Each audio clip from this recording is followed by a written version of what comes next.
Halo anak-anak, pada kesempatan ini Ibu akan memberikan contoh penyelesaian berkaitan dengan masalah kesebangunan yang diterapkan pada trapesium yang dipotong oleh sebuah garis yang sejajar dengan sisi sejajar dari trapesium. Ya, jadi di sini kita tidak menggunakan pendekatan rumus, tapi kita menggunakan pendekatan yang lain, ya. Jadi langkah pertama apa? Langkah pertama kita bisa buat garis bantu, ya. Garis bantu itu kita buat dari salah satu titik sudut dari sisi sejajar yang terpendek, biar lebih mudah. Jadi nanti garisnya bisa ada di dalam trapesiumnya, ya. Dan sejajar dengan salah satu sisi tegak dari trapesium tersebut. Ya, jadi contoh misalkan Ibu mau buat garisnya itu dari titik S, ya. Mau buat dari titik S, Ibu akan menggunakan apa ini? Ibu akan gunakan warna berbeda ya. Oke, pakai warna kuning.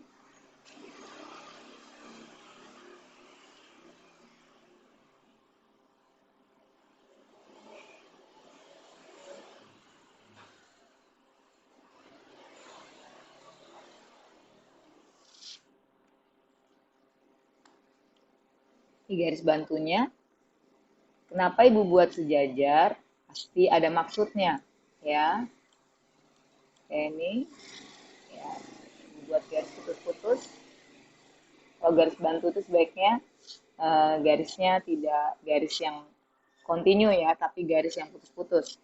Nah, sekarang misalkan Ibu beri nama nih, ya, perpotongan garis bantu tadi dengan sisi sejajar di trapesium, atau garis sejajar di trapesium, Ibu beri nama dengan yang bawah A, yang atas B.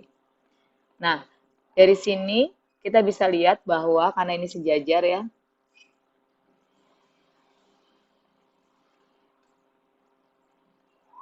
ini aduh susah banget ya, ada sejajar.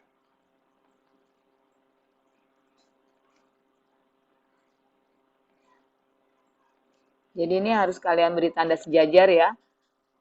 Kenapa? Biar kita ingat bahwa ini sejajar, jadi nggak sembarangan. Kalau tidak sejajar, tidak bisa diselesaikan dengan cara ini. Kenapa sejajar? Karena kalau kita lihat segi 4 AQRS itu menjadi bangun segi 4 yang sisi berhadapannya itu sejajar. Nah, itu bangun apa tuh segi 4 yang sisi berhadapannya sejajar? Ya, betul. Jadi jajar genjang. Nah, salah satu sifat dari jajar genjang itu adalah apa? Ya, betul ya. Jadi sisi berhadapannya sama panjang. Sehingga kalau SR 17, maka AKI juga pasti 17. Nah, ini Ibu tulis di sini ya, dalam. Lalu begitu juga dengan BU. Kenapa? Karena BURS juga jajar genjang. BUQA juga jajar genjang. Ya. Jadi SR, BU, AKI itu semuanya sama panjangnya, yaitu 17. Nah, sekarang kita lihat apa yang bisa kita dapat lagi.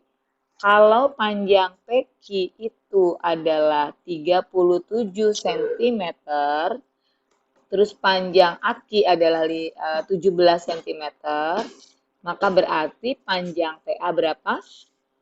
Ya, betul. Jadi panjang PA itu adalah 20 cm. Nah, artinya kalau kita mau cari panjang TU, kita tinggal mencari panjang TB, benar nggak? Tentu saja benar, ya. Panjang TB. Nah, kalau kita sudah dapat panjang TB, kita bisa menentukan panjang TU.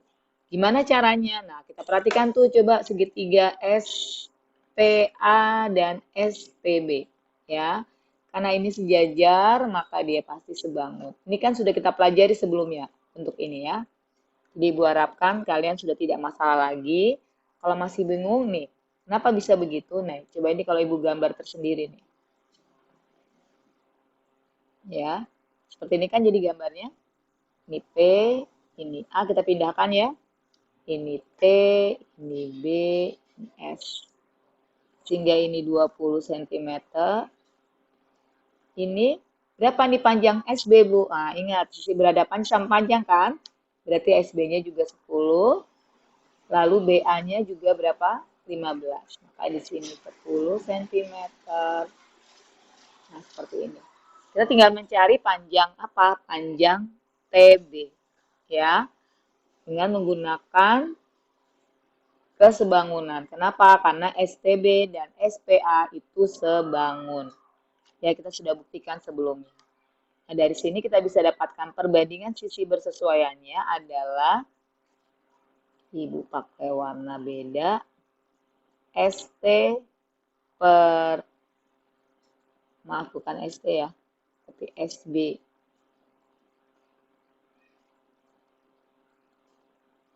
SB per SA sama dengan, nah yang kita mau cari TB ya, maka kita gunakan pasangannya TB per PA. Kita tidak usah tulis ST per SP-nya, kenapa? Karena itu dua-duanya tidak diketahui, jadi tidak akan bisa kita gunakan. Nah, kita buat garis, lanjut di samping aja ya. Maka dia menjadi, kita masukkan angkanya, SB-nya berapa? 10. SA-nya, lihat, SA itu dari sini sampai sini ya, Nak ya. Jadi bukan 15, tapi 10 tambah 15. Jadi 10 per 25 sama dengan TB-nya mau kita cari per TA-nya 20. 10 dan 25 bisa kita bagi 5. Jadi sama-sama dibagi 5 menjadi 2 per 5. Lalu 5 dan 20 sama-sama bisa dibagi 5 juga. Ini 5 bagi 5, 1. Sehingga ya kita bisa kalikan silang di sini. 1 kali TB itu TB sama dengan 2 kali 4. Maka TB-nya 8 cm. Dari sini kita bisa cari panjang apa yang ditanyakan tadi? TU. Jadi TU sama dengan 8 tambah 17 cm. Hasilnya berapa? 25 cm. Oke, anak-anak, demikianlah salah satu contoh penyelesaian tentang kesebangunan jika diterapkan pada trapesium yang dipotong garis sejajar dengan sisi sejajar dari trapesium. Baik, terima kasih atas perhatiannya. Semoga bermanfaat. Sampai jumpa di kesempatan lain. Bye.